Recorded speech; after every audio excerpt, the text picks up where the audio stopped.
Hai teman-teman, hari ini yuk kita membahas tentang 10 kesalahan yang sering kita lakukan pada saat kita melakukan aktivitas pengencangan otot rangka.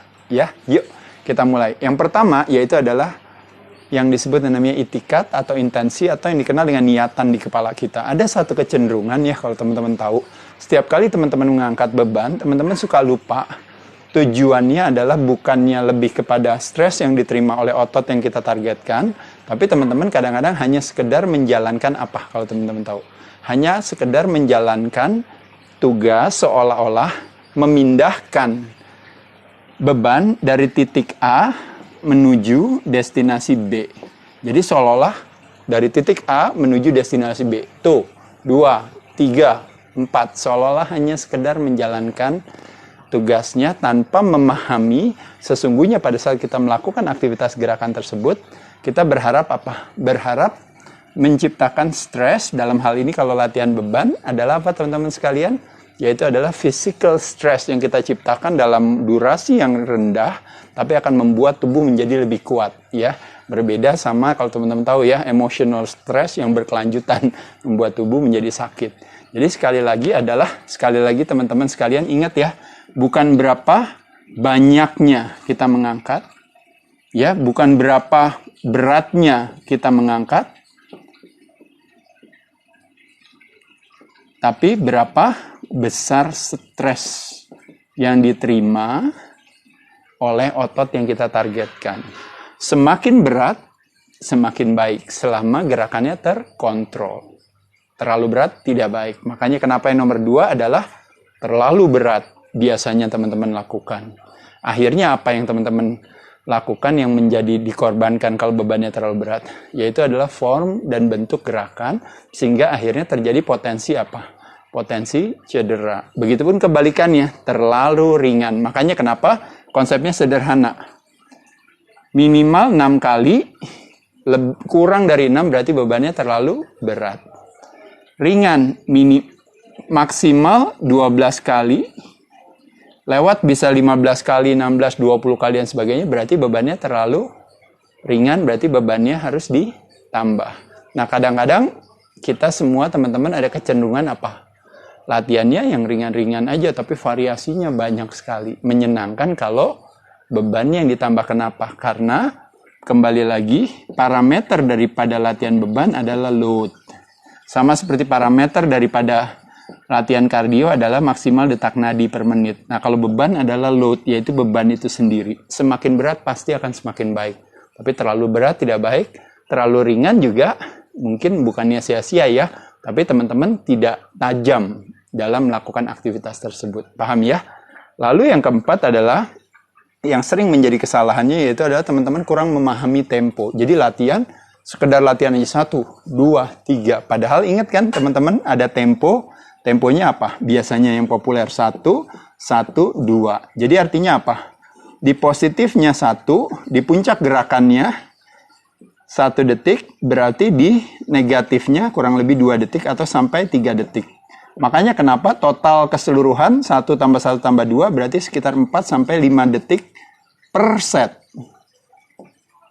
Kalau teman-teman tahu. Jadi kalau 10 kali berarti berapa? Kurang lebih sekitar 40 sampai 50 detik.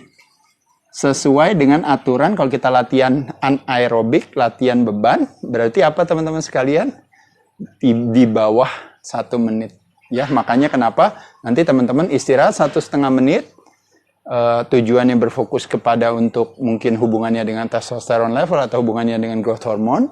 Nah, setelah itu baru teman-teman lakukan misalnya jenis latihannya, misalnya berapa jenis, setnya misalnya 3 jenis. Nah, nanti teman-teman akan bisa tahu dalam 1 sesi latihan kita membutuhkan waktu kurang lebih, makanya nanti kenanya biasanya rata-rata di sekitar 60 menitan.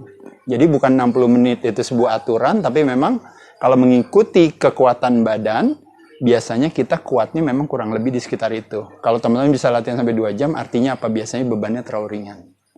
Ya, biasanya gitu. Kalau teman-teman misalnya nggak kuat, ternyata hanya cuma kuat 15 menit, 20 menit, berarti bebannya terlalu berat. Paham ya? Kurang lebih itu.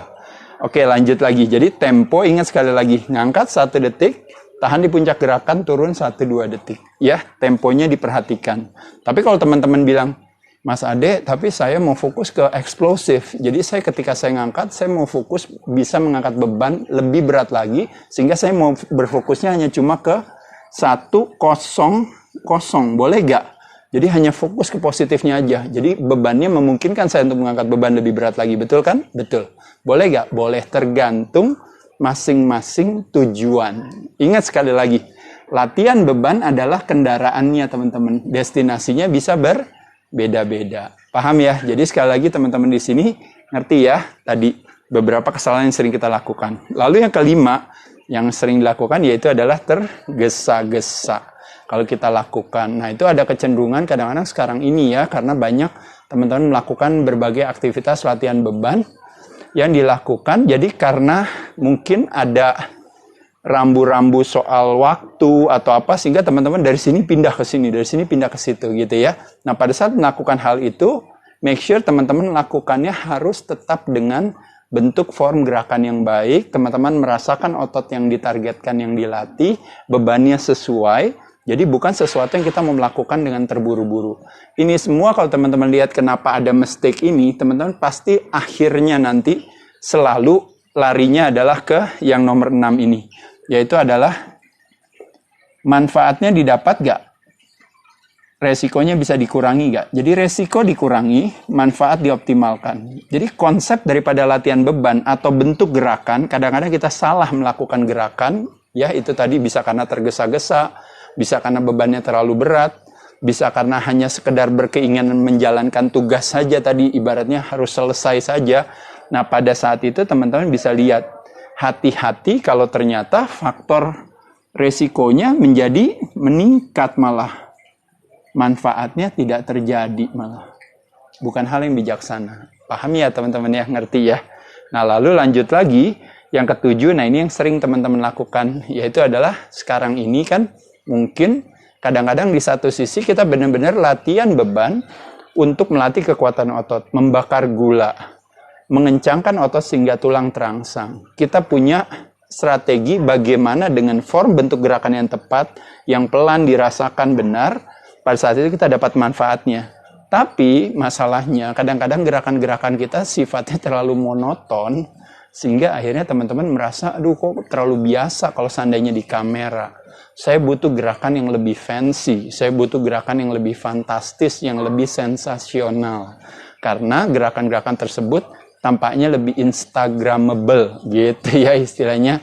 Nah yang mesti hati-hati cuma satu, jadi balik lagi, selalu dijaga manfaat dan resiko. Karena gimana pun juga, kalau kita fancy move, gerakannya juga canggih ya, macam-macam ya dengan berbagai gerakan, tapi kondisi yang menjadi tantangannya adalah teman-teman adalah apa? Tantangannya adalah yang ada manfaatnya teman-teman nggak dapatkan, berkurang gitu. Meskipun resikonya mungkin tidak ada ya. Oke, lanjut lagi yang ke-8, yaitu adalah, ingat sekali lagi teman-teman, dalam latihan kita fokus kepada otot yang kita latih. Seperti tadi dikatakan, bukan berapa beratnya, bukan berapa banyaknya. Tapi yang sering terjadi kadang-kadang kita distraction. Jadi kadang-kadang nggak fokus sambil SMS, sambil WA dan sebagainya, tapi sambil latihan. Atau kadang-kadang latihan mungkin lagi mikirin yang lain. Ini mesti hati-hati di sini, karena nanti ketika lose fokus, problemnya adalah ke resiko. Ya, paham ya?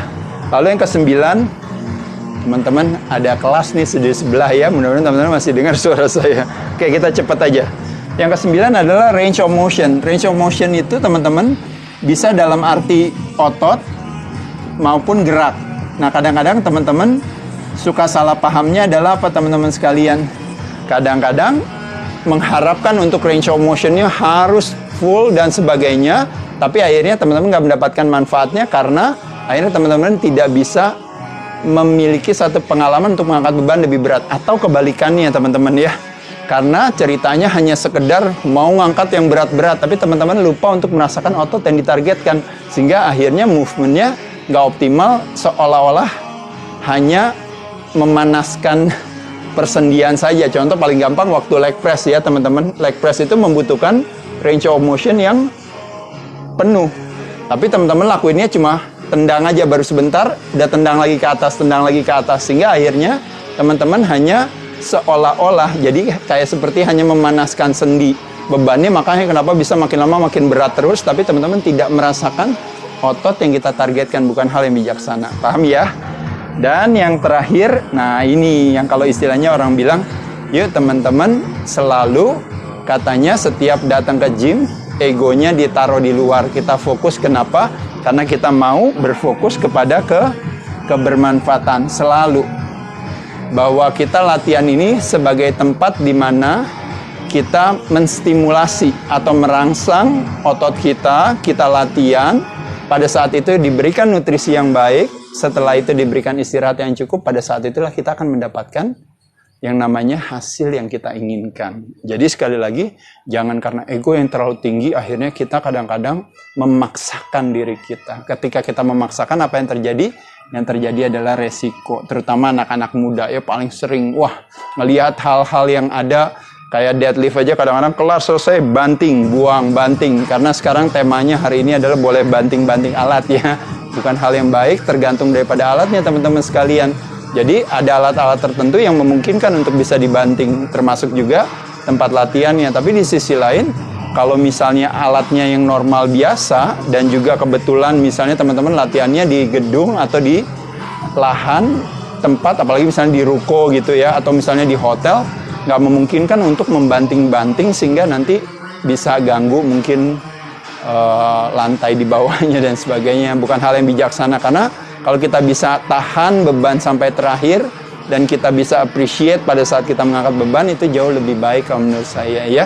Jadi itu hanya gaya saja, teman-teman mau melakukan sebagai style, boleh kalau memang memungkinkan. Jadi memang ada tempat-tempat tertentu seperti mungkin di tempat ada CrossFit Center dan sebagainya, mungkin bisa karena mungkin ada alat-alat yang memang memiliki tingkat fleksibilitas yang baik, yang bagus, yang memang bisa buat dibanting. Tapi rata-rata alat di tempat fitness center yang umum, teman-teman, memang alat itu nggak bisa dibanting ya teman-teman ya. Makanya mesti lihat situasi dalam hal membanting alat ya. Kurang lebih 10 alasan teman-teman tidak bisa mendapatkan hasilnya karena tanpa teman-teman sadari teman-teman melakukan kesalahan-kesalahan ini. Semoga ini bisa menjadi reminder buat teman-teman untuk, oh iya ya, saya dikembalikan lagi, diingatkan kembali untuk berfokus kepada kebermanfaatannya, berfokus kepada meminimalkan resikonya serendah mungkin. Sehingga latihan beban menjadikan kebermanfaatan bagi kita, tulang menjadi kuat, gula dibakar lebih optimal, dan terakhirnya tentu kualitas kesehatan menjadi lebih baik. Saya ucapkan terima kasih teman-teman. Terima kasih kepada ANS, kepada Organik, dan juga kepada Tidak Muncul Natural yang selalu support saya dalam berkontribusi menyehatkan Indonesia. Saya ucapkan terima kasih.